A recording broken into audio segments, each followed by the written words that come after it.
David, you good? Full speed. Okay, we're good. Hi, Charlie. Hey, Steve. How you doing? Good. Have a seat. Thank you. Thanks for coming. Thank you for having me.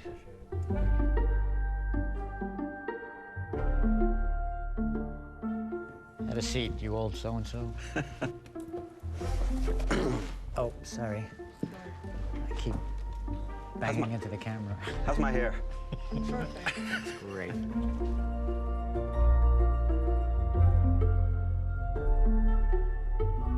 I had this urge to just turn around and go the other way, just leave. You know, it was weird, and but you know, you can't do that. No, I had the exact same experience. The captain said, "Okay, Stevie, we're going in," and when he said we're going in, I thought he was crazy. I said, "Why would we go in there?" That was the first thing I thought, and I thought, "No, we should be going out."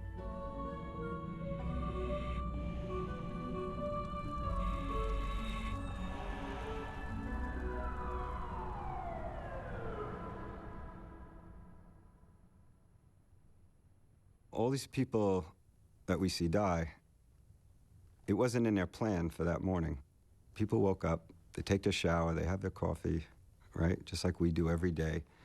And then something tragic happens, whether it's a fire or an accident, and they're dead. Or somebody who's really important to them is killed. You know, one day that's gonna be our morning. We're gonna all get up one day. And it's gonna be our last day, and we have no idea.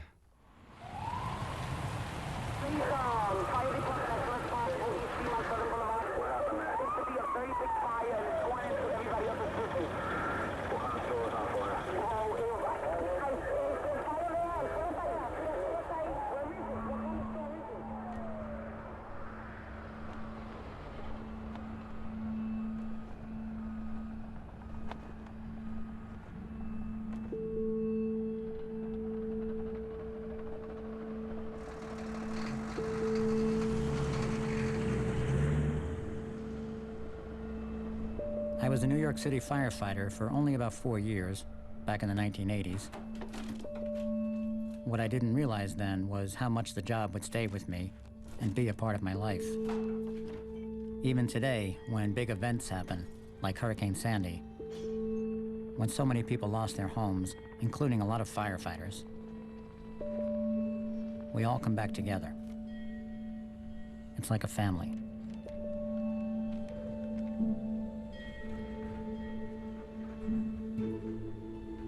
How are you and your guys holding up? We're hanging in there. We'll bounce back. It will. It'll bounce back. The shack is there, though. It didn't get washed away. All right, man. Have a good Thanksgiving, brother. I'll see you later on. We'll see you. I'll never forget, right after 9/11, looking over, you were by yourself, and you were digging, and you had that old scruffy helmet on and an old jacket.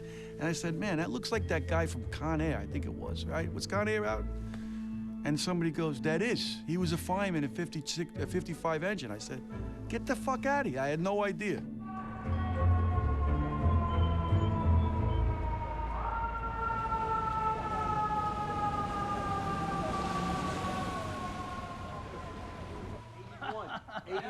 Right now. Hey, guys.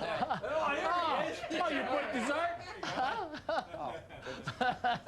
What's up, buddy? How you doing? All right. Hey, Ken. How are you doing, Steve? Good, how are you? Good to see you. I'm not hugging you. Hey, I know. They stick his tongue in you, Ray. You gotta watch him. I see him on the street. I'm sorry, Joe. I'm sorry. I see him on the listen. I see him on the street. I go to hug him. He gives me a kiss. Yeah, you gotta get anyway. What we deal with now? You're finished. Decision not coming back, Steve? Medical benefits, Still Joe. thinking about Remember medical benefits. I had no designs on being a firefighter. I had some vague idea about becoming an actor. It just, you know, I was sort of directionless. Same way. It was the same way, Steve, you know? I remember saying to my dad, oh, I never thought about being a firefighter. And he said, oh, it's a good job. He said, you should take the test, so. In my family, I have 3 brothers. Whatever civil service test came up when we turned 18, we just had to take it. And I was lucky that for me, it was the fire department. All firemen are appointed and promoted under civil service. Applicants are required to pass a written examination, strenuous physical agility tests, and are subject to close medical scrutiny before acceptance. It all begins at the Proby School. The Proby, more dignifiedly known as a probation fireman. Here, the Proby is introduced to all phases of his chosen career. Hold cover. Let's go. Sometime today, Dan. Sit up. Yes, sir. What is wrong with this picture right here, son? Forgot to secure my gear, sir. You forgot to secure your gear? Yes, sir. And why is that? I didn't double check, sir. You didn't double check? No, sir. I'll deal with you later, son. Yes, sir. Aye, sir. There is. Yes, sir. So, what was it about the fire department that made you want to join? I'm like the little kid who said he wanted to be a fireman, but actually meant it. I've always wanted to be a firefighter. My school was right down the block from the firehouse that I'm working in right now. Get down. Get down. Heads up. Heads up. Heads up. We are a team. We are only as strong as our weakest individual. Up, down.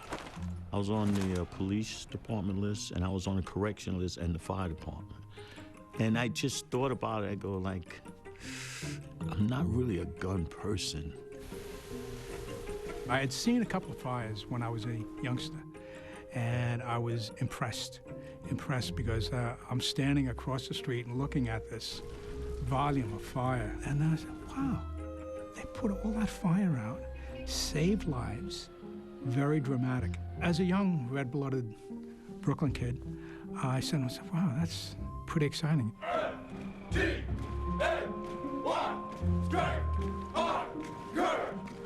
Well, my interest in the fire department is in my blood. My father was a firefighter. My father-in-law was a firefighter. My godfather was a firefighter. And I do think probably half my cousins are firefighters. I was encouraged to be a firefighter myself, but I'm not that brave. I think it's in our blood. The itch is there.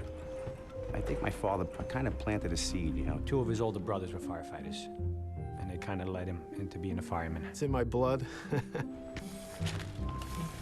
My grandfather was a firefighter, and then my father. I don't know if I had a choice.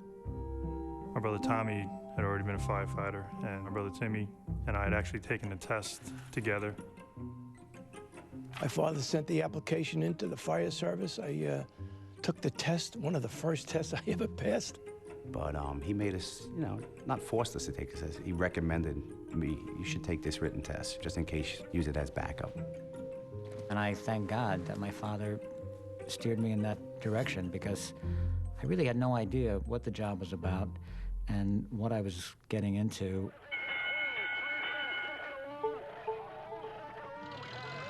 Do you remember your first job? I was terrified. I mean, they say your knees knock. Physically, my knees were knocking. I said to myself, you made a gross error. This is... I was actually praying that there wouldn't be a job. The call comes in, the alarm goes off, the adrenaline starts right then and there, cranked up to the max. Well, anybody that says they're not scared, they're full of shit, okay? Because, you know, you should be scared, and that's what keeps you alive. Confirmed, there's going to be 6 engines and 2 tower ladders. There's trucks and there's engines, you know, which I really didn't even know the difference until I was in Proby school. The truck is basically tools, and they're ladders, and they do search and entry and ventilation. Well, the engine is, they have the hose. They hook up to the hydrant, stretch the line, and bring the water into the building. I like to say the engine is the most important because we have the water. And without the water, you can't put the fire out. Nozzle, a nozzle. That's the holy grail right there. First year, I was assigned the can position in the truck. All right, the can is the 2.5-gallon water fire extinguisher, and you carry the can and the hook. It's amazing what you can do with that little can. And I was just like, I struggled to get my mask, to get the can, to get, you know, I didn't even like know where the lieutenant went. The other guys had to say, you know, this is where you go in here. You're rolling in, you smell it first, you're a couple of blocks away, you know you got a job. You want to have a good job. You don't want to have, like, you know, a little one-room stovetop fire. You want to have, like, you know, 1 or 2 rooms going. You want to put out a lot of fire. When they say good job, that means, I don't really know how to put this, that they got their butt kicked. You know what I mean? That means it was a really tough fire. All you want to see is flame, because with the smoke, you know, you don't know what's going to happen. Because smoke could explode. Smoke is keeping you from getting to the flame. So once you see flame, you know you got the fire. You're basically you're looking for fire. And as the smoke and heat subside, you keep going. If the smoke and heat doesn't subside and that fire comes out, you don't go. There's a certain amount of intuition involved in firefighting.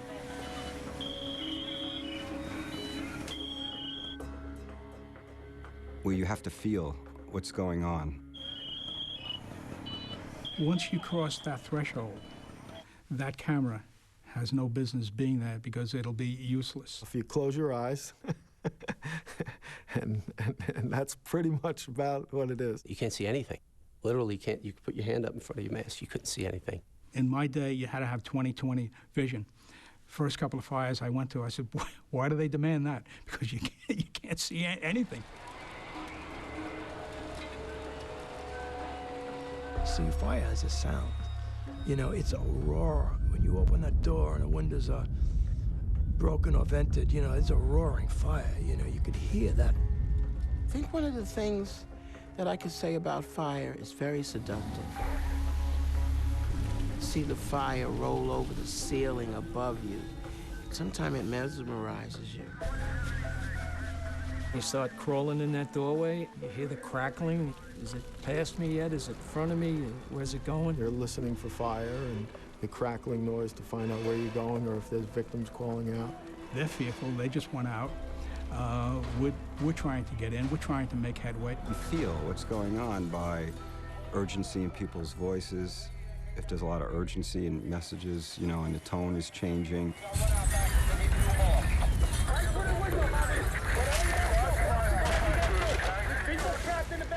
It's absolutely incredible. Like, you don't even think that your brain can work that fast. I mean, I love it because you have to, like, it's the one time when I feel really focused. Hey guys, don't lose it, guys! Don't lose it! You never have it 100%. I had a wake-up call a couple of years ago. It was like a perfect storm type of situation. There was an arsonist running around in Woodside. They had a deck behind the house. The guy had lit up the deck. You know, not a big deal, all outside of the building. It's about 11 o'clock at night, and I'm like, we're gonna run upstairs and check the bedrooms, make sure no one's asleep. I'm up there 1 minute, everything's fine, and the next minute, it's like, it's piercing heat that has me flat on the floor, paralyzed, unable to move. And, you know, I was trapped. I mean, at 33 years on the job, I'm like, how did this, like, there was a wall of fire outside, trying to shut the door to the bathroom. There's stuff in the way. There's like a rug on the floor and all this stuff. It's like red from floor to ceiling. And I'm thinking to myself, I can't believe it. Like, after all this, I'm gonna die in this stupid bathroom, on the floor of this bathroom. You know, after all this time, like, how did I get into this situation? And then in my head, I'm like, well, you know, they know you're here. They know you're here. Just breathe. And then all of a sudden, there was a shift in the temperature, and it started to drop, and I knew the line's on the way, you know, and they were coming up, and the water came. I mean, it was okay.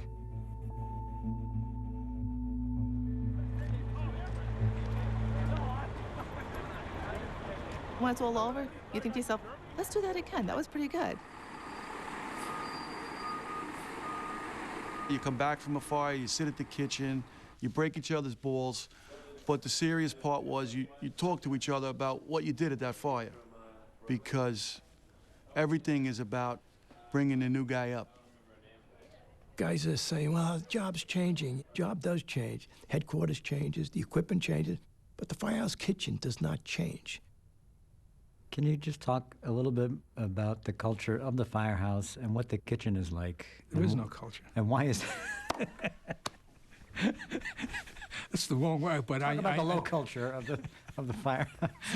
Steve was happy to see me because for 8 months you were a junior man having your balls busted by these guys until I came here, and then you had somebody's balls to bust. I didn't know what ball busting was until you came on the show.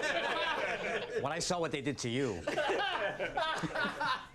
I thought, wow, I had it easy. I had it easy.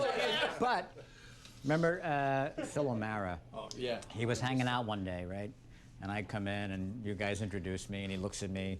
He said, "What'd you do before you got on the job?" I said, "I was a furniture mover." You were a mover? What did you move, flowers? We knew you had an act. We didn't know you were an actor, though. It's just part of the tradition of the fire department, you know, because you're living with these guys, you know, you're working with these guys, and I'm dependent on you, you're dependent on me, you know, to make sure we go home tonight, you know? So you want to see where this kid is, and you want to see how much he could get involved and take the abuse. But it's usually not abuse, it's just all good fun. You put powder in the bed, you put like baby powder on the pillow, so that for at night, so when he lays down, you know what I mean, the powder. There was a really good one. We used to take like 4 soda cans and put it on, you know, the 4 ends of the bed, under the bed where it sits on the floor. And it was so strange. The guy would get in the bed and nothing happens. And around 3 or 4 o'clock in the morning, I guess his weight built up, the bed would collapse down. As we say, there's a lot of love in this room, you know, even when it's just the opposite. I can remember one time I walked into the kitchen. My house had been robbed the day before. And I walk into the kitchen, I'm feeling down, and I look on the board and it says, "For sale." Everything that was stolen out of my house was listed on the board, "For sale." And I realized, oh my God, that's that dark humor that gets you through the tough times. See, when you go into the kitchen of a firehouse, it's actually you're going into your doctor's office, you're going into your contractor's office, you're going into your psychologist's office, the baby doctor. Whatever you got going on in your life, there's somebody in the kitchen that knows what to do. You know, they say the ways of the world are solved in the kitchen, and it's true. Every time. So we should be eating around 10 p.m. tonight? The families at home that eat together, they say, are closer. It was that closeness, the camaraderie, you know, that second family aspect of the department that really hooked me. Anybody can call takeout. When I came in the fire service, you know, my mother would make me my lunch, and the guys would say, "You in or out? You know, are you in a meal or out?" "Oh, no, I'm in. I wouldn't eat my mother's lunch." You know, I mean, that's excommunication. There was parties for everything in the fire service. There was a party for a promotion, firefighter going off probation, 20-year retirement. The best call to get is from Martha, and she says, "Boys' night out is..." You know, what I love is that Martha going, "Boys' night out is..." Are you going, Martha? Yeah, I'll be there. Okay. So how did you come to take the test? I saw a poster in a Vietnamese restaurant on Pike Street. And I didn't really know, I was just working as a secretary at the time. And I didn't really know, like I knew I wanted to do something, but I didn't know what it was. And I guess it was like an ignorance is bliss situation because like I didn't know much about the job, but like I figured like, oh, I can do that. So it worked out well for me. It did.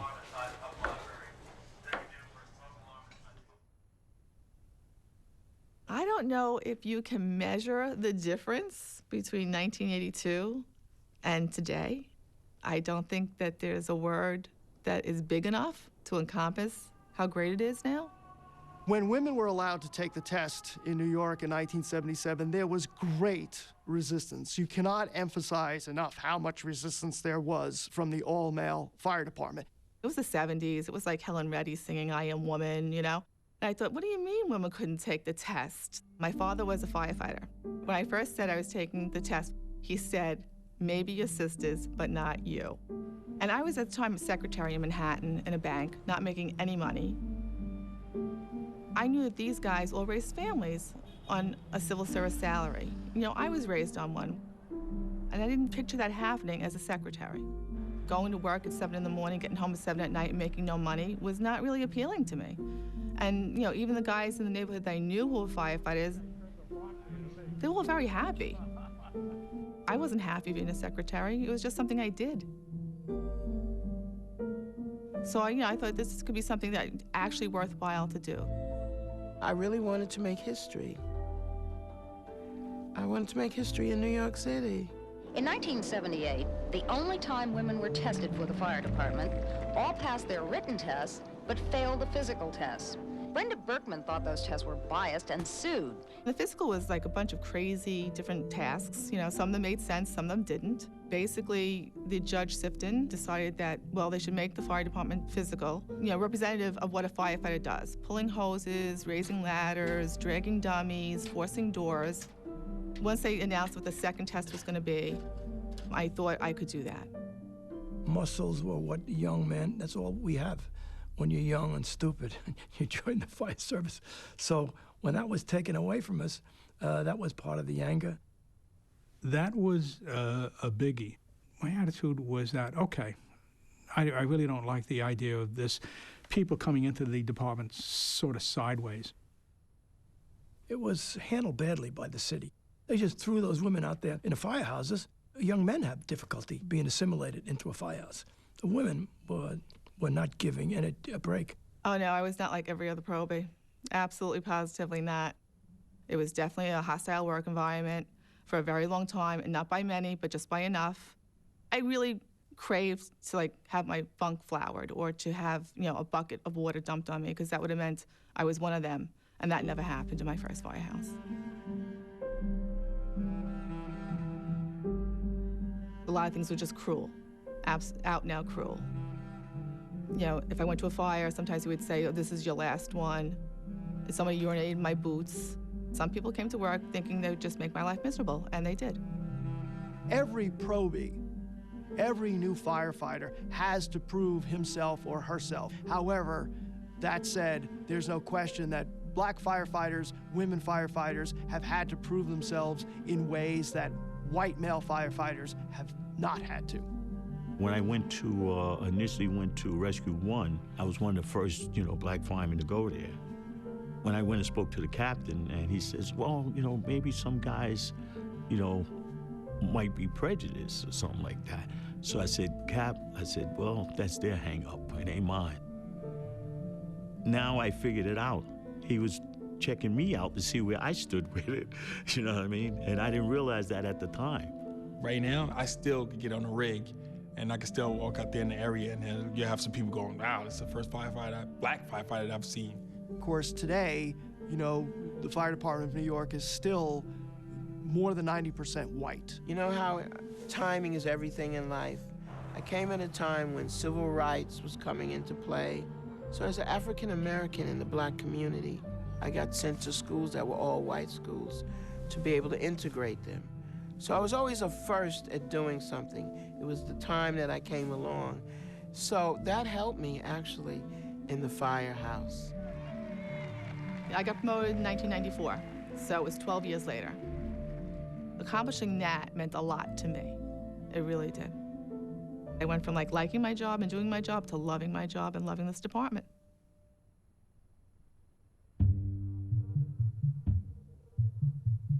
Firefighting is like a war. You're in an uncontrolled, deadly environment.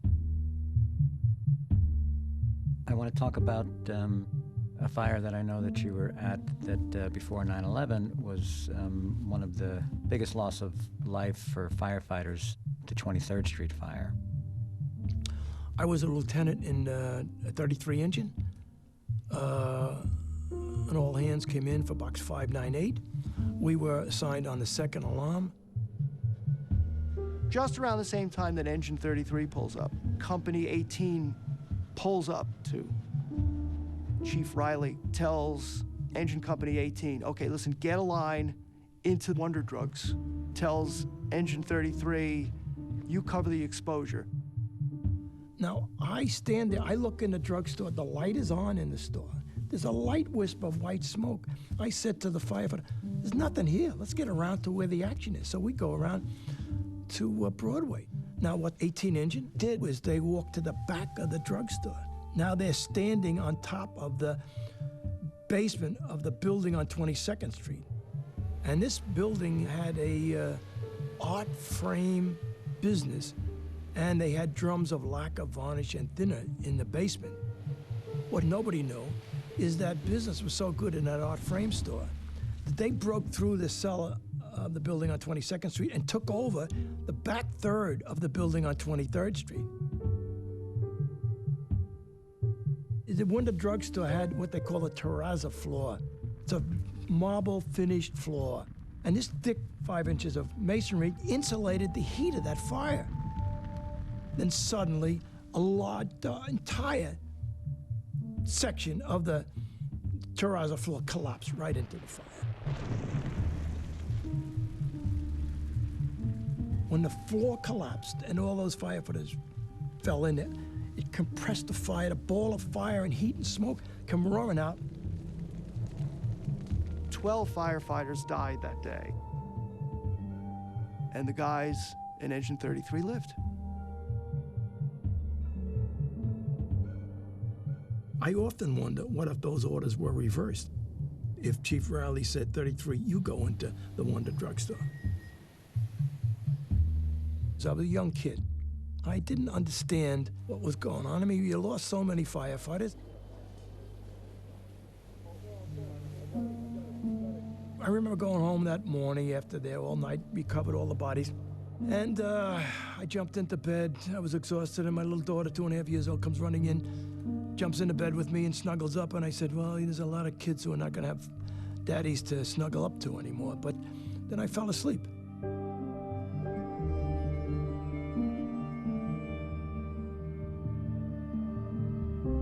I make deputy chief 10 years later. I'm in the Bronx, 7th Division, commander up there. And I start to write these training manuals for tactics and strategy.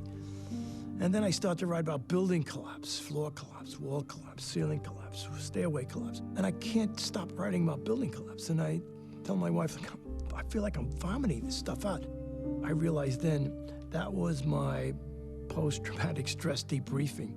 Yeah, I held it in for 10 years, and then I wrote it in a book, floor by floor and wall by wall collapse. So that's how I exercise my demons. We're a little more not as attached in a lot of ways. We can go to a fire, and when we walk away, somehow you just kind of put it in the back of your mind, and you keep going on.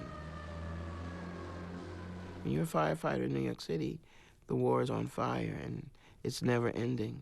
6 New York City firemen died in Brooklyn when the... I remember the Walbaum's fire. I just saw the headline, and, you know, some sort of denial set in where I didn't really want to know about that part of it. I do remember thinking about it like, yeah, we're going to be, you know, firefighters.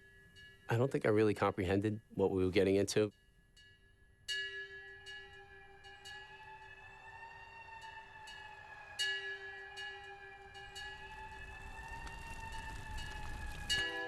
There's a lot of departments that are aggressive.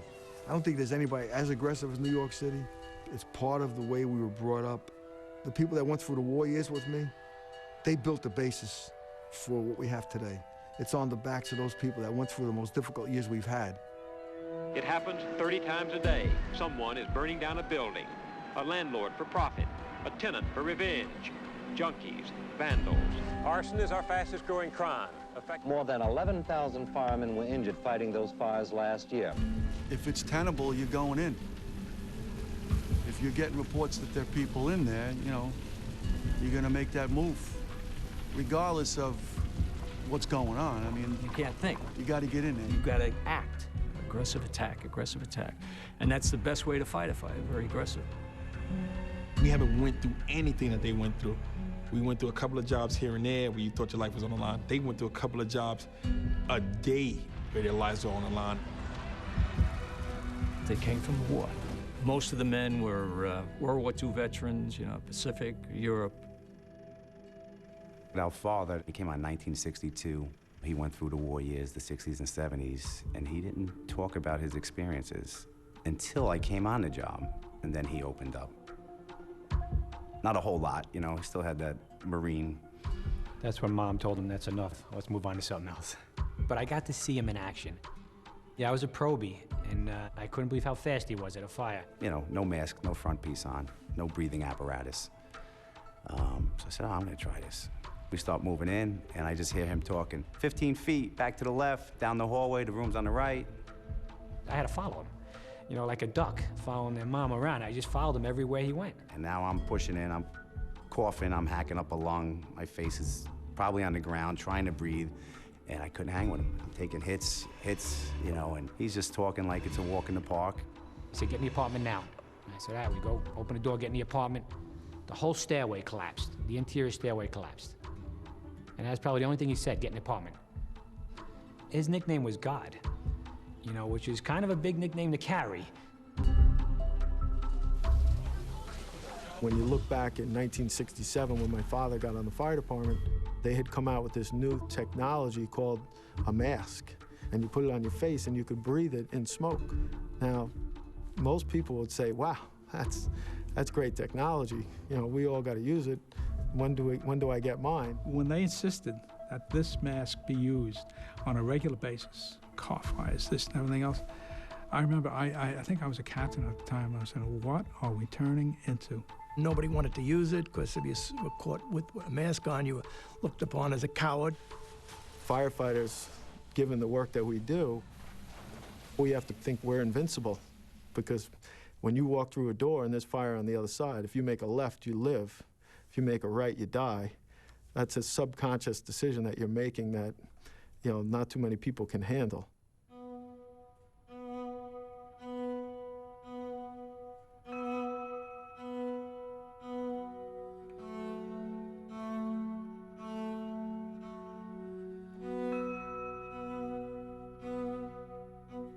I was relatively new, and I worked Friday night, and early in the morning we had a loss of life.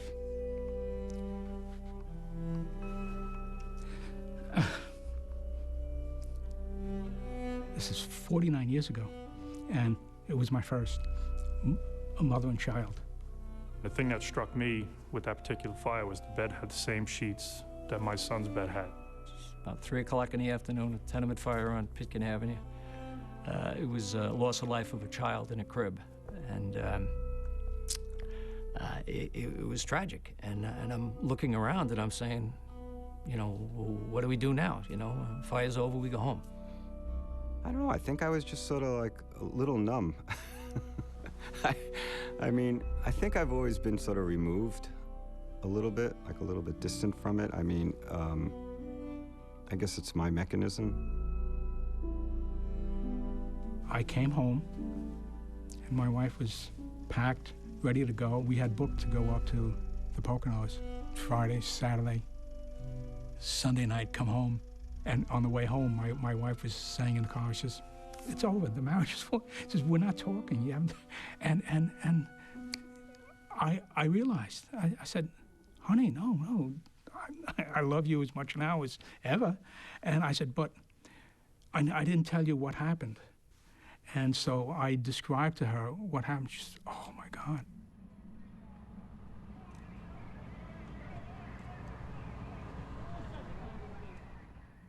I pulled the car over off the road, and I broke down, which was, at the time, I thought inappropriate. But now I look back and I say, no, that's what you're a human being. We know that it's a cumulative effect, all these different traumatic events that firefighters are exposed to.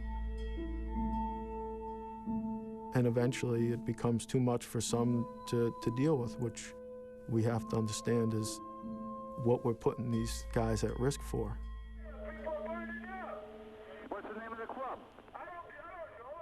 The Happy Land fire was certainly something that would haunt me. Did you know that it was a social club when you were going there? Did you know that there were... No. You really had no idea then what you were going to find? No, I thought that it might not be anybody in there. They're coming out running from where? Coming out running from the club. It's only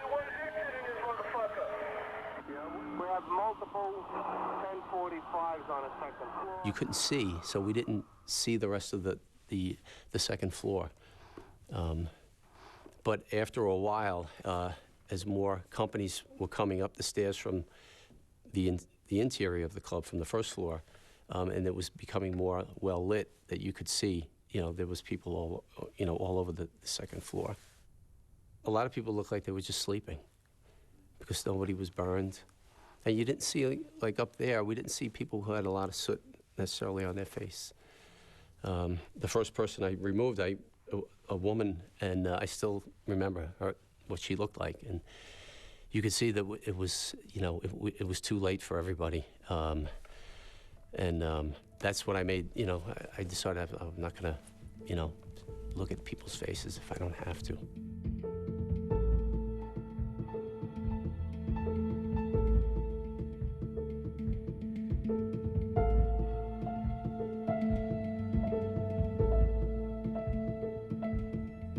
The arsonist, he had just had an argument with his girlfriend, who was the hat check girl. And he was really disruptive. The bouncers had to throw him out, and he threatened them, "I'll be back, I'll fix you guys." He did come back. So he opens that door, splashes the gasoline. The inside door was closed, and he throws a couple of matches down and then walks away.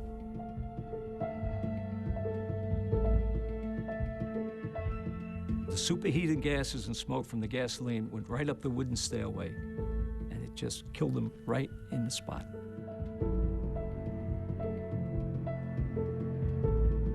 At the bar, at tables, people on the dance floor just fell to the floor. And it was still lightly smoke, and the guys were in there, and they were saying, "This floor is awful soft. It's spongy. It might be ready to collapse." They were standing on the bodies of the people who got killed. You see people like a battlefield, just bodies laying all over the place. 87 altogether. I remember thinking, I didn't want to be there anymore. There was nothing more that we could do.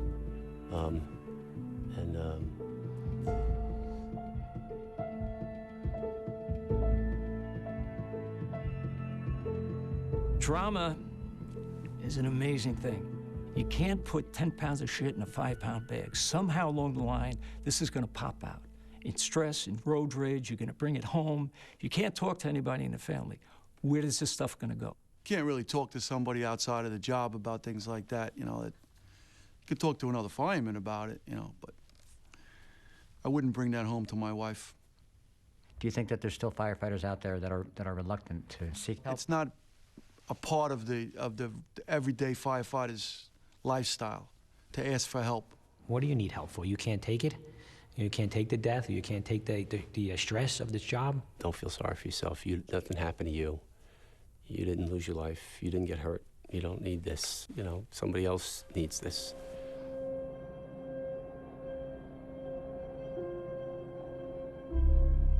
It was a full moon. I remember the night, the stars. You could smell it in the air. We knew we had a job. I was the inside team. I was the can. These guys were very diligent about, well, there might be somebody in there. So we ran into the building. We searched every floor. We got up to the top floor. There's a room, the dead man's room, that the officer or we always have to go check, because there's only one way out of the room. If you don't take the doorway, you got to go out the window. And I noticed that the fire escape had been set on fire. As soon as I walked to the middle of the room to follow the officers in them, there was an explosion. I never saw a light like this. And that's when I was like, oh, no. Because, when you're standing from a 4th floor and you're looking down and there's nothing but cement, that's a long way to jump. I didn't realize I was on fire. Okay? I had that new bunker gear. I was cooking in it. It was like I was like some beef in the oven cooking, and I didn't know. And when the fire started up my neck, it snapped me out of my shock, and I just closed my eyes and I stood in the window and jumped. Then I never opened my eyes again. The EMT guys were saying, open your eyes, talk to us, but I thought I was in heaven. I know it sounds silly, everything I'm saying to you. I didn't expect to live after that. I really didn't. The guys were telling me how lucky I was because the firefighters that had shown up put their body in the way so that when I jumped, I didn't break anything.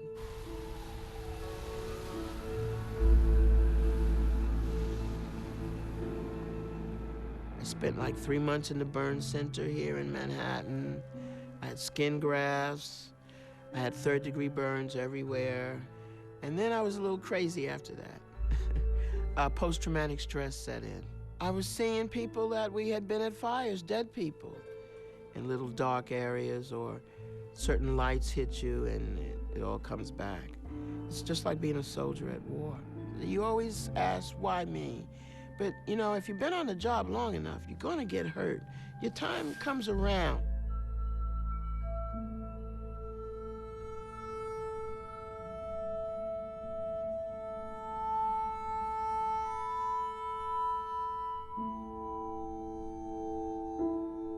On that day, you know, when you hear the number of casualties of civilians, yeah, I just wasn't able to even understand it until I heard the number of firefighters. And the first number that came in that I heard was they were estimating that 100 firefighters were killed. And that to me was unbelievable.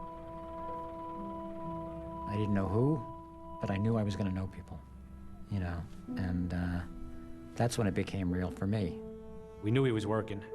I think he even said on the radio, this is a terrorism act. My dad did over the air. He knew what we was getting into. I was actually on vacation, and I was in New Mexico with my husband, and when the buildings came down, I turned to my husband, I said, I think everyone I work with is dead. So, sorry. And basically, that was true. Almost everyone I worked with who was working that day died. So.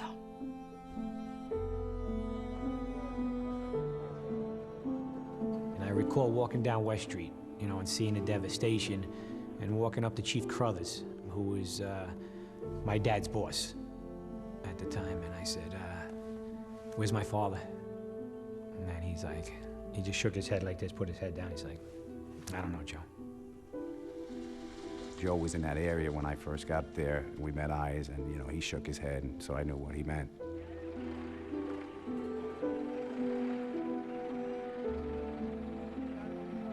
It's about 1 o'clock in the morning. I found out that both my brothers were in fact working. So, you know, at the time I just told my mother that they were just listed as missing. I knew they weren't going to be alive, but until we found something of them, I didn't want to take that hope away from them. On September 12th, I knew I wanted to go and help, so I rejoined my old company, Engine 55, and went to the pile with the rest of the guys. And we all just started digging. I brought my video camera.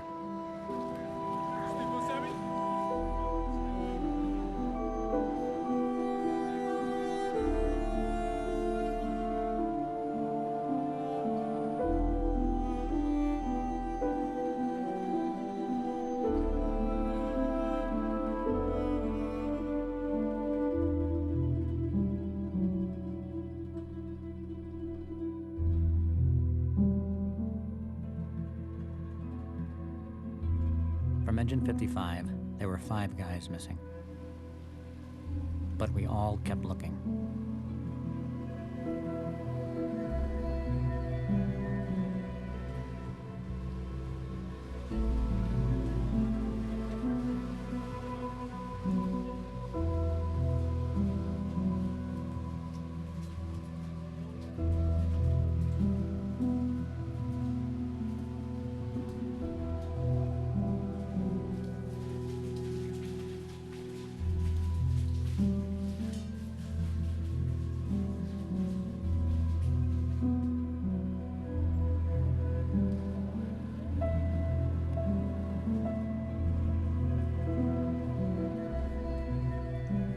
Your day consisted either of 2 things.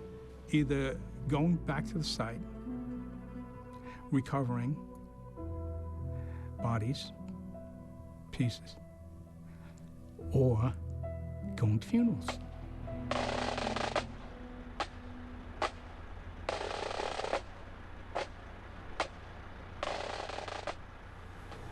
just brought back a memory. When we found a guy, it was a good day. Yeah. Because, you know, you felt you gave closure to the family. You just think like, wow, that's a good day. In the end, the remains of 4 of the 5 fallen members of Engine 55 were recovered for their families.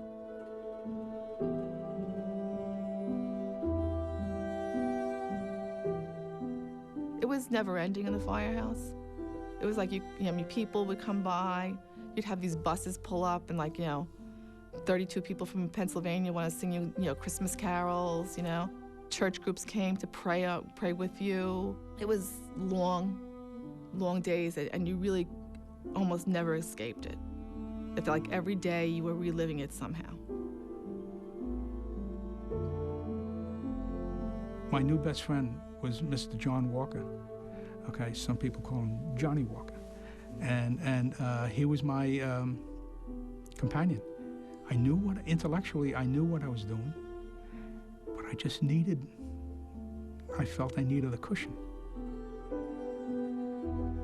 343 of the firefighters, 2,750 people, one day, one event.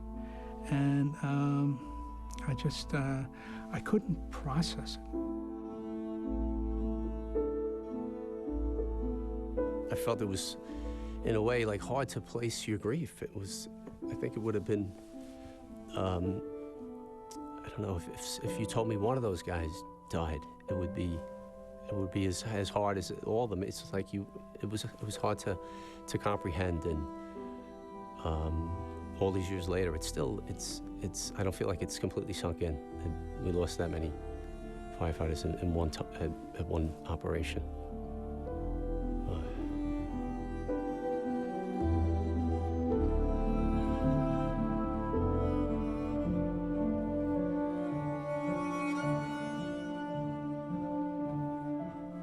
People say you get better at things. I don't think so. Not that kind of stuff. It's always going to be there. I don't feel like I struggle per se each day. Like, how am I going to get through the day? Or why am I so angry? Why am I yelling at the kids? It's just when it happens, I said, I shouldn't have probably yelled like I did. But looking back on it, I attribute it to what we've gone through. I feel like it's like a hockey game with the plexiglass. I'm on the spectator side of the plexiglass, and my family, friends, and everybody else is on the other side. And I want to, but I can't get on the other side. I can't get on the ice. I can't get into the game.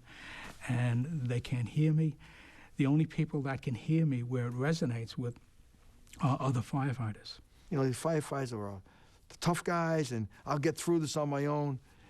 And then September 11th hit, and everybody knew that this was something that was going to be way beyond what we ever had done before.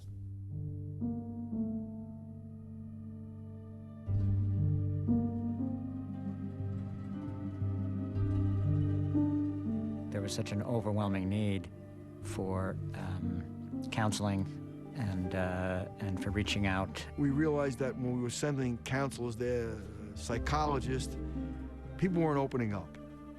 How did you get involved in being so what is your title, first of all? Oh, good point. A peer counselor. A buddy of mine called me up after 9/11 and said, listen, the counseling unit's looking for some guys to work in the counseling unit. I said, yeah, I don't know anybody. He said, no, I want you. You don't want me. I don't know anything about that stuff. He said, no, we're taking senior guys who were there during the war years, and the guys will listen to them. Firefighters do not openly tell you what's bothering them. You have to pull it out. So instead of what I call stuffing it, you kind of get it out. Whether it's yelling, whether it's screaming, whatever it takes.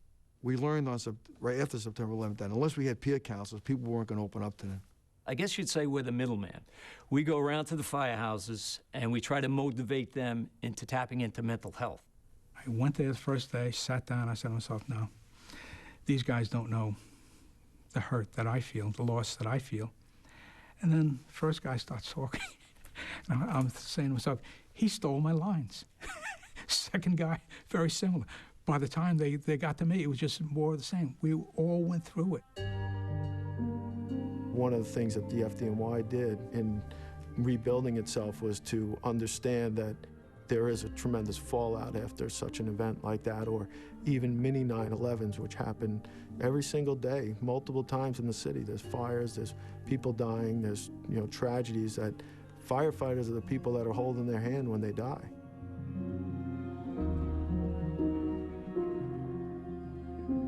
But one of the things that I love about the fire department is the sense of tradition and pride that is just built into this job. What I also love about this job is that firefighters not only help other people, but you help each other. You really have each other's backs, and you help and support each other. That's when you're not too busy busting each other's balls. I know that also goes along with the job. It's been a decade now since 9/11, and the fire department is still feeling its effects. We have members who are still struggling. We have members who are sick. We have members who are dying. And some of their family members are here tonight, and you honor us by your presence. We've lost over 60 guys to cancer since 9/11. What you're seeing right now really is just, I think, the tip of the spear of what's coming for guys who responded that day. We were always told at the time it would be probably about 10 years before these things start to metastasize, and you're seeing it now. I can't remember a day since September 11th that I haven't coughed. Well, just from our firehouse alone, we've had 8 guys with symptoms. Well, they called it the World Trade Center cough, Some guys, if you make them laugh too much, they cough up blood. It's scary, Steve. It really is. That's one thing I think I put my defense up. We don't talk about it, my wife and I don't talk about it, but it's scary. It's scary what could happen to you and what's going to happen to your family. I mean, you can't walk into any firehouse in the city without seeing 5 or 6 fundraiser flyers on any billboard for a guy that's sick.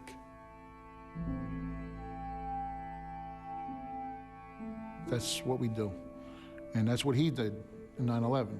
Larry was the guy you can count on. A couple of times in the holiday when I wanted to go to the Trade Center, he said, "What are you doing?" "I'm going to the Trade Center." He says, "I'm coming with you." Joey's brother's missing. He's back and forth there continuously. And you just had to be there, become a way of life. There's a lot of resentment and regrets there. There was a lot of things that were preventable here, I believe. And, and you get statements from the EPA that the air is safe to breathe 3 days later. And, you're like, all the stuff inside that building that was crushed there, between the glass and the concrete. And where's it going? We're ingesting it. We're breathing it in. It's always on your mind you might get sick. I'm the chauffeur. I drive the fire truck. It's every kid's dream.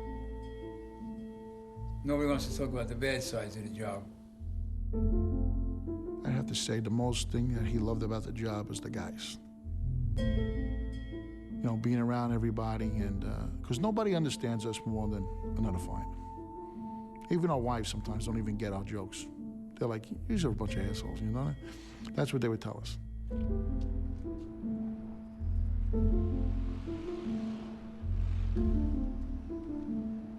We had a talk one day, and he looked at me, and I just looked at him.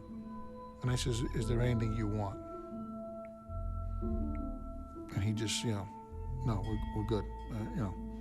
Just do what you do."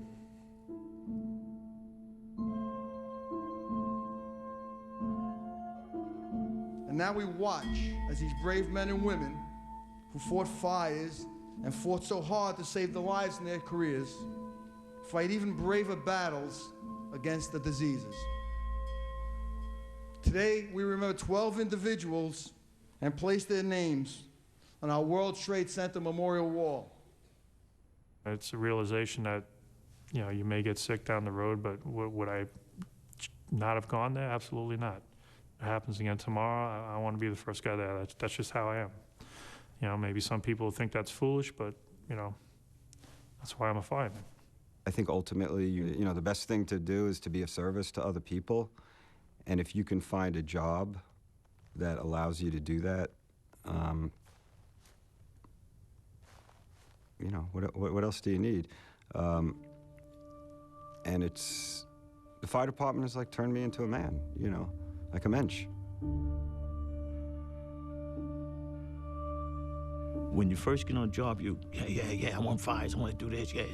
Then after a while, you go, well, if it happens, I'm here to do it. Then as you go longer, you go, boy, I'm wishing a tragedy on somebody. You know what I mean? So you learn.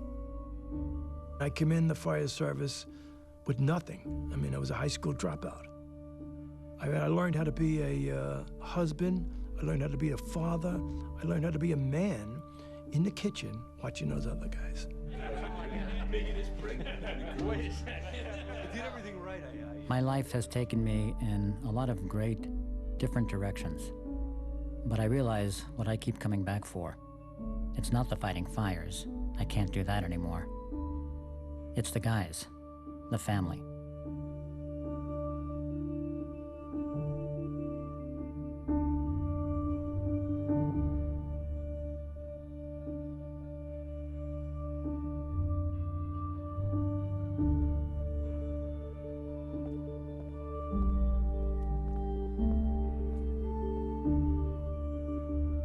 John, thanks so much. You're very welcome. Thank you.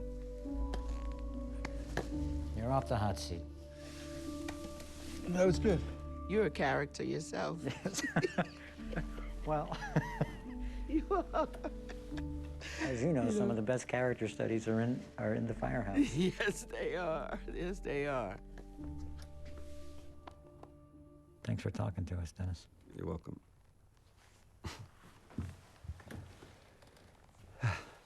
Not so bad, right? Nah.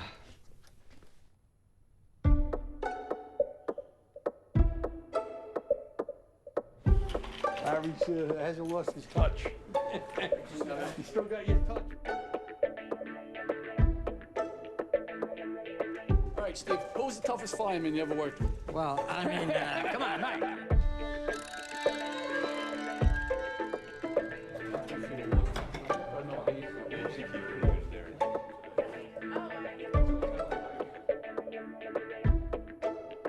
This is home box, right? We can curse. It's home box.